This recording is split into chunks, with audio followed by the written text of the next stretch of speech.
যেন পরিষ্কার করে বলতেছে শিকার চলে এসেছে, চেন টানলো কে?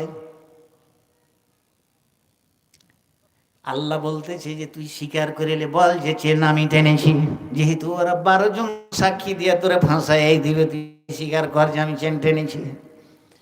বলে আমি চেন টেনেছি। 12 জনা খুব হাসছে আর বলছে আর সাক্ষী দেওয়াই লাগলো না, নিজেই স্বীকার করে নিলে আর সাক্ষী কি দিবি, ওকে ধরলে চলে যাবে এখন।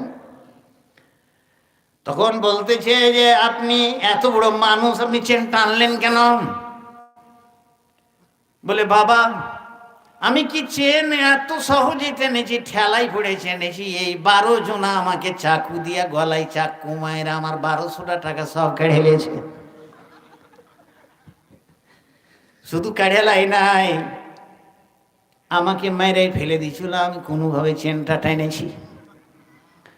তার প্রমাণ এই বুদ্ধি ভিতরে ভিতরে কে দিচ্ছে?